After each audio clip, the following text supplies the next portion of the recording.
C'est là une telle diffusion que s'opposent les méthodes de l'enseignement traditionnel tel qu'il existe partout en Orient, où l'on sera toujours beaucoup plus persuadé des inconvénients très réels de l'instruction obligatoire que de ses bienfaits supposés. Les connaissances que le public occidental peut avoir à sa disposition ont beau n'avoir rien de transcendant, elles sont encore amoindries dans les ouvrages de vulgarisation qui n'en exposent que les aspects les plus inférieurs et en les faussant encore pour les simplifier. Et ces ouvrages insistent complaisamment sur les hypothèses les plus fantaisistes, les donnant audacieusement pour des vérités démontrées, et les accompagnant de ces ineptes déclamations qui plaisent tant à la foule. Une demi-science acquise par de telles lectures ou par un enseignement dont tous les éléments sont puisés dans des manuels de même valeur est autrement néfaste que l'ignorance pure et simple. Mieux vaut ne rien connaître du tout que d'avoir l'esprit encombré d'idées fausses, souvent indéracinables, surtout lorsqu'elles ont été inculquées dès le plus jeune âge. L'ignorant garde du moins la possibilité d'apprendre s'il en trouve l'occasion. Il peut posséder un certain bon sens naturel qui, joint à la conscience qu'il a ordinairement de son incompétence, suffit à lui éviter bien des sottises. L'homme qui a reçu une demi-instruction, au contraire, a presque toujours une mentalité déformée, et ce qu'il croit savoir lui donne une telle suffisance qu'il s'imagine pouvoir parler de tout indistinctement. Il le fait à tort et à travers, mais d'autant plus facilement qu'il est plus incompétent. Toutes choses paraissent si simples à celui qui ne connaît rien.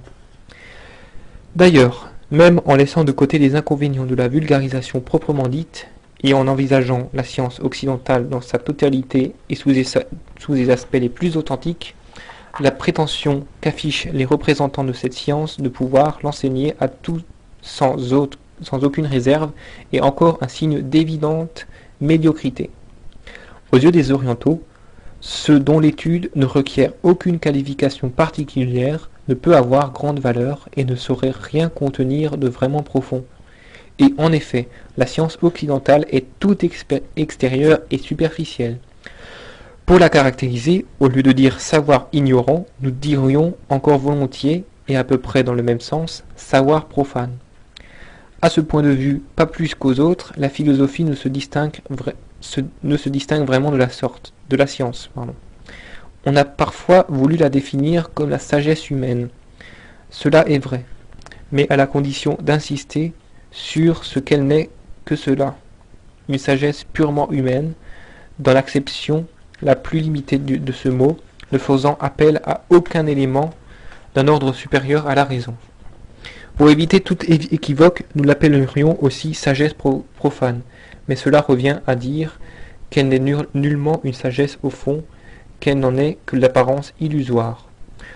Nous n'insisterons pas ici sur les conséquences de ce caractère profane de tout le savoir occidental moderne.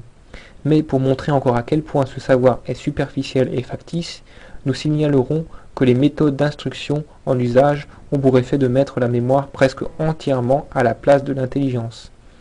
Ce qu'on demande aux élèves, à tous les degrés de l'enseignement, c'est d'accumuler des connaissances, non de les assimiler. On s'applique surtout aux choses dont l'étude n'exige aucune compréhension.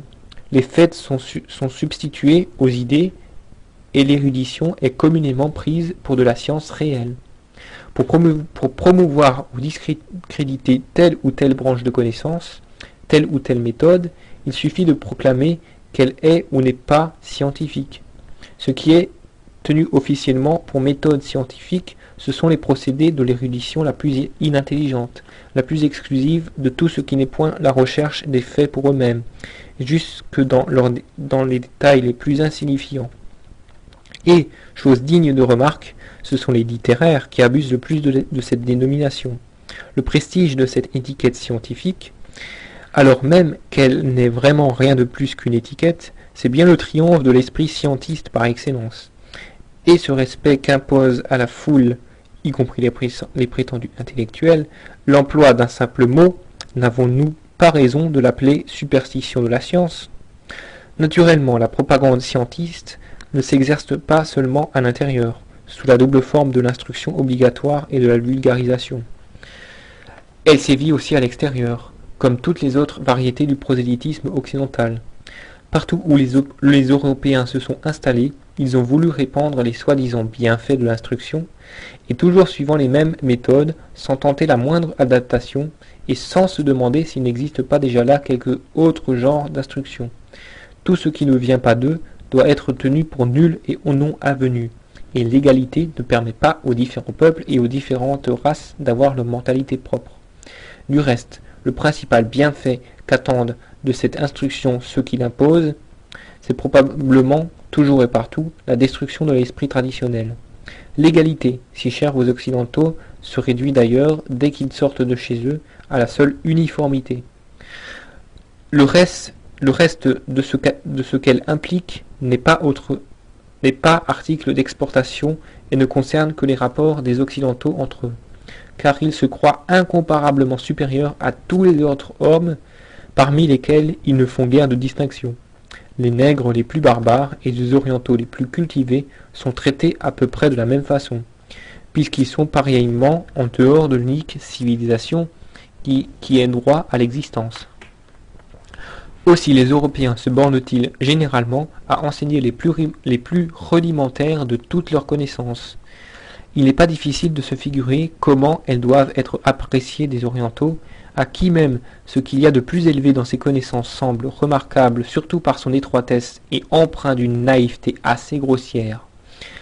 Comme les peuples qui ont une civilisation à eux ne se montrent plutôt réfractaires à cette instruction tant vantée, tandis que les peuples sans culture la subissent beaucoup plus docilement, les Occidentaux ne sont peut-être pas loin de juger les seconds supérieurs aux premiers. Ils réservent une estime au moins relative à ceux qu'ils regardent comme susceptibles de s'élever à leur niveau, ne fût-ce qu'après quelques siècles du régime d'instruction obligatoire et élémentaire. Malheureusement, ce que les Occidentaux appellent s'élever, il en est qui, en ce qui les concerne, l'appelleraient s'abaisser. C'est là ce qu'en pensent tous les Orientaux, même s'ils ne le disent pas, et s'ils préfèrent, comme cela arrive le plus souvent, s'enfermer dans le silence le plus dédaigneux, laissant, tellement cela leur importe peu, la vanité occidentale libre d'interpréter leur attitude comme il lui plaira. Les Européens ont une si haute opinion de leur science qu'ils en croient le prestige irrésistible, et ils s'imaginent que les autres peuples doivent tomber en admiration devant leurs découvertes les plus insignifiantes. Cet état d'esprit, qui les conduit parfois à de singulières méprises, n'est pas tout nouveau, et nous en avons trouvé chez Leibniz un exemple assez amusant. On sait que ce philosophe avait formé le projet d'établir ce qu'il appelait une caractéristique universelle, c'est-à-dire une sorte d'algèbre généralisée, rendue applicable aux notions de tout ordre, au lieu d'être restreinte aux seules notions quantitatives. Cette idée lui avait d'ailleurs été inspirée par certains auteurs du Moyen Âge, notamment Raymond Lull et Trithème. Or, au cours des études qu'il fit pour essayer de réaliser ce projet, Leibniz fut amené à se préoccuper de la signification des caractères idéographiques qui constituent l'écriture chinoise, et plus particulièrement des figures symboliques qui forment la base du Yiking. On va voir comment il comprit ces dernières.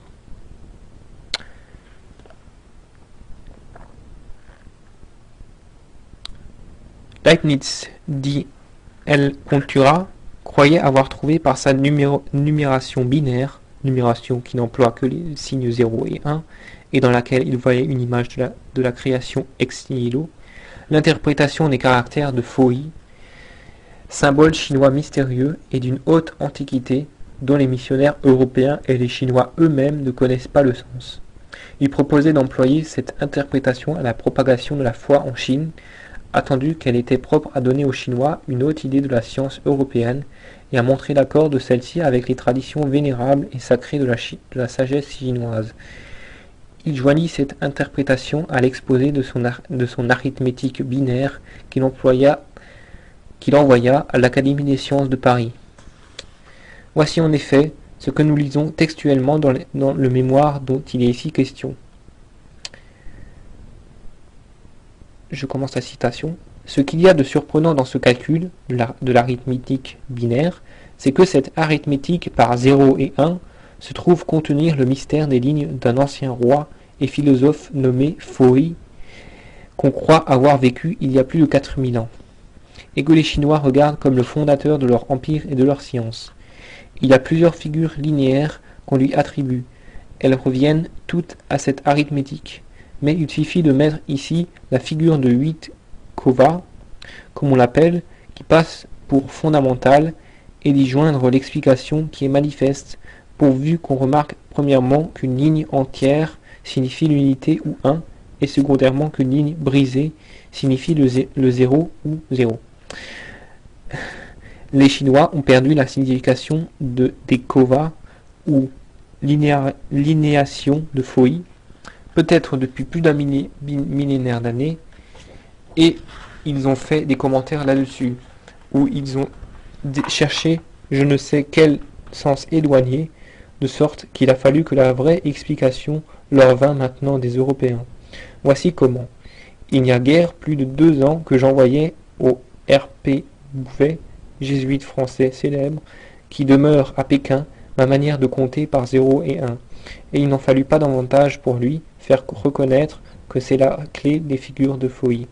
Ainsi, m'écrivant le 14 novembre 1701, il m'a envoyé la grande figure de ce prince philosophe qui va à 64. Donc ici, il s'agit ici des 64 hexagrammes de Wen Wang, c'est-à-dire les figures de 6 traits formés en combinant les 8 trigrammes 2 à 2. D'autant en passant que l'interprétation de Leibniz est tout à fait incapable d'expliquer, entre autres choses, pourquoi ces hexagrammes, aussi bien que les trigrammes dont ils sont dérivés, sont toujours disposés en un tableau de forme circulaire. Donc là, je ferme la petite note. Je continue la lecture. Bien. Ainsi, m'écrivant le 14 novembre 1701, il m'a envoyé la plus grande figure de ce prince philosophe qui va à 64, et ne laisse plus lieu de douter de la vérité de notre interprétation, de sorte qu'on peut dire que ce père a déchiffré l'énigme de Phôi à l'aide de ce que je lui avais communiqué. Et comme ces figures sont peut-être le plus ancien monument de science qui soit au monde, cette restitution de leur sens, après un si grand intervalle de temps, paraîtra d'autant plus curieuse. Et cet accord me donne une grande opinion de la profondeur des méditations de Phôi. Car ce qui nous paraît aisé maintenant ne l'était pas du tout dans ces temps éloignés. Or, comme l'on croit à la Chine que Phôi est encore auteur des caractères chinois, quoique fort altéré par la suite des temps, son essai d'arithmétique fait juger qu'il pourrait bien s'y trouver encore quelque chose de considérable par rapport au nombre et aux idées, si l'on pouvait déterrer le fondement de l'écriture chinoise, d'autant plus qu'on croit à la Chine qu'il a eu égard au nombre en l'établissant. Le R.P. Bouvet est fort porté à pousser cette pointe et très capable d'y réussir en bien des manières. Cependant, je ne sais s'il n'y a jamais eu dans l'écriture chinoise un avantage approchant de celui qui doit être nécessairement dans une caractéristique que je projette. C'est que tout raisonnement qu'on peut tirer des notions pourrait être tiré de leur caractère par une manière de calcul qui serait un des plus importants moyens d'aider l'esprit humain. Donc là, je finis la citation. Revenons à René Guénon. Nous avons tenu à reproduire tout au long de ce curieux document qui permet de mesurer jusqu'où pouvait aller la compréhension de celui que nous regardons pourtant comme le plus intelligent de tous les philosophes modernes. Leibniz était persuadé à l'avance que sa caractéristique, qu'il ne parvint d'ailleurs jamais à constituer, et les logisticiens d'aujourd'hui ne sont guère plus avancés, ne pourrait manquer d'être bien supérieure à l'idéographie chinoise. Et le plus beau, c'est qu'il pense faire grand honneur à Phôi en lui attribuant un essai d'arithmétique, et la première idée de son petit jeu de numération. Il nous semble voir d'ici le sourire des Chinois si on leur avait présenté cette interprétation quelque peu puérile, qui aurait été fort loin de leur donner une haute idée de la science européenne, mais qui aurait été propre à leur en faire apprécier très exactement la portée réelle. La vérité est que les Chinois n'ont jamais perdu la signification, ou plutôt les significations des symboles dont il s'agit. seulement. Il ne se croyait point obligé de les expliquer au premier venu, surtout s'il jugeait que ce serait peine perdue. Et Leibniz, en parlant de « je ne sais quel éloigné », avoue en somme qu'il n'y comprend rien. Ce sont ces sens soigneusement conservés par la tradition, que les commentateurs ne font que suivre finalement, qui constituent la vraie explication, et ils n'ont d'ailleurs rien de mystique. Mais quelle meilleure preuve d'incompréhension pourrait-on donner que de prendre des symboles métaphysiques pour des caractères plus purement numéraux? Des symboles métaphysiques, voilà en effet ce que sont essentiellement les trigrammes et les hexagrammes, représentations synthétiques de théories susceptibles de recevoir des développements illimités et susceptibles aussi d'adaptations multiples, si, au lieu de se tenir dans le domaine des principes, on en veut faire l'application à tel ou tel ordre déterminé. On aurait fort étonné Leibniz si on lui avait dit que son interprétation arithmétique trouvait place aussi parmi ces sens qu'il rejetait sans les connaître, mais seulement à un rang tout à fait accessoire et subordonné.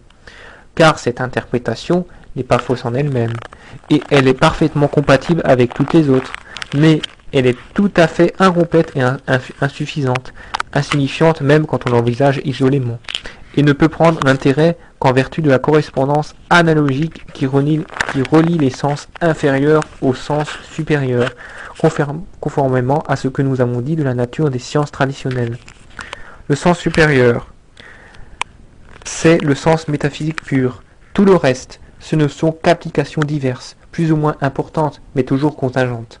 C'est ainsi qu'il peut y avoir une application arithmétique comme il y en a une indéfinité d'autres, comme il y a par exemple une application logique qui eût pu servir davantage au projet de Leibniz s'il l'eût connu, comme il y a une application sociale qui est le fondement du confucianisme, comme il y a une application astronomique, la seule que les Japonais aient jamais pu saisir, comme il y a une application divinatoire que les Chinois regardent d'ailleurs comme une des plus inférieures de toutes et dont ils abandonnent la pratique aux jongleurs errants. Je finis cette partie.